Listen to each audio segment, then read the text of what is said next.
Kalau misalnya kita masih merasa hari ini, kenapa bagian saya kecil? Kenapa saya merasa hidup saya ini kok biasa aja ya? Kenapa kok Tuhan doa saya ini belum dijawab? Kita diingatkan kembali di Yosua pasal 21 ini.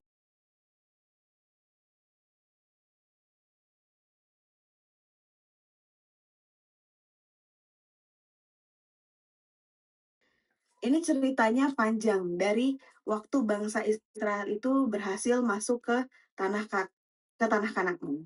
Nah, setelah perjalanan panjang itu, mereka keluar dari Mesir, mereka mengembara 40 tahun di padang gurun, terus mereka berperang melawan banyak bangsa, akhirnya mereka bisa sampai di tanah perjanjian. Nah, satu persatu suku di Israel itu mereka mulai mendapatkan bagian tanah mereka masing-masing. Suku Yehuda dapat wilayah. Suku Efraim, mereka juga dapat satu wilayah, tanah yang luas, tanah yang besar. Suku Manasye juga mereka dapat satu wilayah. Nah, semua dapat, tapi ada satu suku yang mereka belum dapat tanah. Lewi. Kalau kita pikir-pikir, kenapa ya mereka bisa belum dapat bagian? Nah, ini juga jadi salah satu pertanyaan saya ketika saya baca Yosua pasal 21 ini. Kenapa ya? Kita recall lagi ke belakang, kita flashback lagi ke belakang waktu kita belajar di kitab Bilangan pasal yang ke-18. Bilangan pasal yang ke-18 ayat 20. Tuhan berfirman kepada Harun, di negeri mereka engkau tidak akan mendapat milik pusaka dan tidak akan beroleh bagian di tengah-tengah mereka. Akulah bagianmu dan milik pusaka di tengah-tengah orang Israel. Dilanjut di ayat 21-nya, mengenai Bani Lewi, sesungguhnya aku berikan kepada mereka segala persembahan persepuluhan di antara orang Israel sebagai milik pusakanya, untuk membalas pekerjaan yang dilakukan mereka, pekerjaan pada kemah pertemuan. Jadi, kenapa waktu itu suku Lewi ini mereka tidak mendapatkan satu tanah yang luas sama seperti suku-suku yang lain? Ternyata ini sudah Tuhan firmankan sejak di zaman Musa, bahwa Tuhan sudah menyampaikan bahwa Lewi ini mereka tidak akan punya satu wilayah yang sama seperti suku-suku lainnya, karena mereka punya satu pekerjaan khusus yang diberikan oleh Tuhan. Mereka bekerja pada kemah pertemuan. Nah, di kitab Ulangan juga diulang kembali. Di Ulangan 18 ayat 1 sampai yang kedua, di sana juga diulang kembali bagaimana Tuhan mengatakan bahwa Lewi tidak punya wilayah khusus, ya. Jadi ketika saya baca Yosua pasal 21 ini, ternyata ini sudah pernah kita pelajari di Bilangan 18 dan juga di Ulangan pasal yang ke-18. Terus di Bilangan 35 ayat 7 juga di sana dikatakan bahwa segala kota yang harus kamu berikan kepada orang Lewi itu berjumlah 48 kota. Semuanya dengan tanah-tanah penggembalaannya. Makanya mungkin tadi kita baca banyak sekali kota-kota di situ dikatakan kota ini dengan tanah pengembalaannya, Yatir dengan tanah pengembalaannya, Estemoa dengan tanah-tanah pengembalaannya. Kenapa disebutkan tanah-tanah penggembalaannya? Kita akan pelajari juga pada malam hari ini. Nah, di Yosua pasal yang ke-21 ini ceritanya diawali ketika para pemimpin keluarga Lewi ini mereka datang kepada Yosua dan Imam Eleazar. Mereka bertanya, pertanyaannya kira-kira begini, ada di ayat yang kedua. Tuhan sudah memerintahkan mereka melalui Musa supaya suku Lewi ini diberikan kota-kota untuk tinggal. Nah, apakah artinya? Apakah suku Lewi ini semata-mata hanya meminta tanpa dasar yang pasti? Kalau kita lihat tadi di Bilangan dan di Kitab Ulangan sudah disampaikan bahwa ternyata itu adalah janji Tuhan dan mereka hanya menagih apa yang Tuhan sudah janjikan saat dulu. Dan benar saja bangsa Israel itu taat, akhirnya mereka juga mulai memberikan kota-kota dari wilayah masing-masing. Dari anak-anak Imam Harun di ayat yang keempat, kita bisa lihat bahwa mereka mendapat 13 kota. Anak-anak Imam Harun mereka mendapat 13 kota.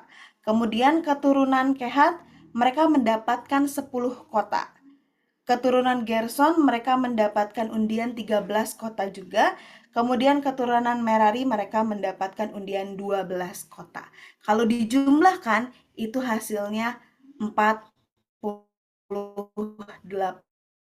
kota. Ditulis dalam kitab Ulangan tadi, 48 kota lengkap dengan tanah penggembalaannya. Di ayat yang ke-41 juga di Yosua 21 ayat 41, jumlahnya ada 48 kota dengan tanah-tanah penggembalaannya. Kenapa disebutkan tanah-tanah penggembalaannya? Karena sesuai dengan Tuhan, Tuhan memberikan tidak hanya aja, tapi Tuhan berikan lengkap dengan padang rumputnya, dengan tanah-tanah yang bisa mereka gembalakan. Jadi bangsa suku Lewi ini mereka bukan mendapat satu wilayah yang besar, tapi mereka mendapat kota-kota yang tersebar di seluruh Israel. Lewi tinggal di mana-mana, ada yang tinggal di utara, ada yang tinggal di selatan, ada juga yang tinggal di tengah. Nah, kenapa mereka dipencar? Karena tugas mereka tadi di awal, mereka tugasnya bukan untuk bertani, tapi mereka bertugas melayani di rumah Tuhan, mereka bertugas untuk memimpin ibadah, mereka bertugas untuk mengajar firman, dan menjadi pembimbing rohani bagi umat Israel. Atau dalam arti kata lain, mereka ini adalah penjaga rohaninya bangsa Israel. Dan dari cerita di Yosua pasal 21 ini kita bisa lihat dengan lengkap kota-kota apa saja yang diberikan ada di ayat 9 sampai 41 yang tadi sudah kita bacakan. Dan diakhiri dengan ayat 45, ini adalah satu kalimat yang menurut saya ini indah sekali untuk kita hafalkan mungkin ya. Di Yosua 21 ayat 45. Dari segala yang baik yang dijanjikan Tuhan kepada kaum Israel, tidak ada satupun yang tidak dipenuhi. Semuanya terpenuhi. Jadi tidak ada satupun yang tidak dipenuhi oleh penuhi. Dari mayoritas pasal yang isinya kota-kota ini, kita punya pembelajaran yang mendalam buat kehidupan kerohanian kita. Yang pertama, kita bisa lihat bahwa Tuhan itu memberikan bagian yang berbeda kepada setiap orang. Kita lihat bahwa semua suku tadi mereka mendapatkan satu tanah yang luas, wilayah yang besar. Tapi suku Lewi mereka hanya dapat kota-kota kecil. Kalau misalnya dibandingkan, kalau misalnya mereka membandingkan dengan suku yang lain, mungkin kelihatannya rugi. Tapi ternyata justru Lewi ini yang paling dekat dengan Tuhan. Karena tugas mereka setiap hari melayani Tuhan. Nah, kadang kita juga mungkin merasa seperti itu dalam kehidupan kita sehari-hari. Kita seringkali membandingkan hidup kita, kenapa ya orang lain lebih sukses? Kenapa ya hidup orang rasanya tuh lebih enak? Kenapa ya apa yang saya dapatkan ini kok sepertinya kecil bagian saya daripada bagian orang lain?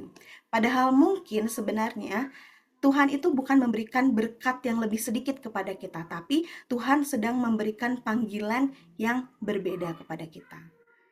Ketika Tuhan memberikan panggilan yang berbeda, bukan berarti beda itu kurang, tapi berbeda itu biasanya menjadi lebih bermakna.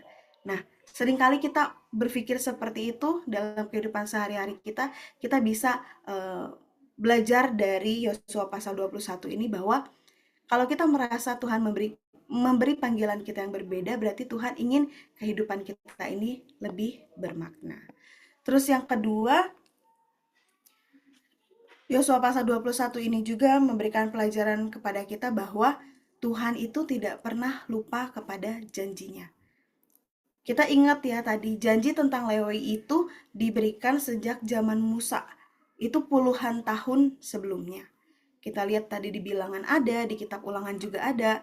Bisa aja orang Lewi berpikir, mungkin Tuhan lupa, atau secara manusiawi kita kadang meragukan janji Tuhan. Tapi yang dilakukan oleh suku Lewi, mereka tidak meragukan janji Tuhan itu. Mereka memang merasakan waktunya itu sangat lama, tapi mereka percaya bahwa Tuhan akan tetap menggenapinya. Sama seperti hidup kita, kadang kita berpikir kalau kita berdoa, Tuhan kapan ya? Tuhan kok apa yang saya doakan belum juga terjadi? Kok jawaban doa dari Tuhan rasanya lama banget gitu. Tapi Yosua 21 ini mengingatkan kita untuk jangan pernah lupa, karena Tuhan tidak pernah lupa juga dengan janjinya. Tuhan juga tidak pernah terlambat, karena Tuhan memberikan kepada kita sesuai dengan waktunya Tuhan, sesuai dengan rencananya Tuhan. Tuhan selalu tepat ketika memberikan sesuatu kepada kita atau ketika menjawab doa kita. Mungkin bukan cepat, janji Tuhan itu tidak datang cepat, tapi janji Tuhan itu pasti akan digenapi. Kemudian yang selanjutnya, kita juga bisa belajar dari Lewi bahwa kita ditempatkan untuk menjadi berkat. Kenapa suku Lewi nggak dikumpulkan aja di satu tempat? Mereka dikasih satu tempat yang besar, satu wilayah yang besar. Kenapa mereka harus disebar ke kota-kota yang ada di Israel? Ada yang di utara, selatan, ada yang di tengah. Kenapa Tuhan melakukan itu? Supaya di setiap daerah di Israel itu ada orang yang mengingatkan mereka tentang Tuhan. Artinya, ketika Lewi ditempatkan oleh Tuhan, Lewi bukan ditempatkan untuk sebuah kenyamanan, tapi mereka ditempatkan untuk supaya berdampak. Nah, itu juga mungkin panggilan bagi kita. Kenapa kita ditempatkan di sekolah kita saat ini? Kenapa Tuhan tempatkan kita di kantor atau di pekerjaan kita saat ini? Atau bahkan di keluarga kita? Apa sih maksudnya? Ternyata kita ditempatkan di sana bukan cuma supaya kita hadir ada di sana, tapi Tuhan taruh kita di sana untuk membawa damai di sekitar kita, menolong orang di sekitar kita. Kita bisa juga memberikan teladan yang baik untuk orang-orang di sekitar kita, dan kita bisa menjadi terang. Mungkin kita juga adalah Lewi zaman modern sekarang yang bisa membawa pengaruh rohani untuk orang-orang di sekitar kita. Jadi Bapak Ibu, teman-teman semua, kalau misalnya kita masih merasa hari ini, kenapa bagian saya kecil? Kenapa saya merasa hidup saya ini kok biasa aja ya? Kenapa kok Tuhan doa saya ini belum dijawab? Kita diingatkan kembali di Yosua pasal 21 ini, bahwa Lewi tidak punya tanah yang luas, tapi mereka punya Tuhan. Dan ketika mereka punya Tuhan, itu sudah lebih dari cukup. Karena pada akhirnya yang paling penting itu bukan seberapa besar milik kita, tapi seberapa dekat kita dengan Tuhan. Jadi, marilah kita percaya bahwa Tuhan itu pasti tahu apa yang terbaik untuk kita, dan Tuhan itu tidak akan pernah gagal dalam menepati janjinya. Mungkin ini yang bisa saya bagikan.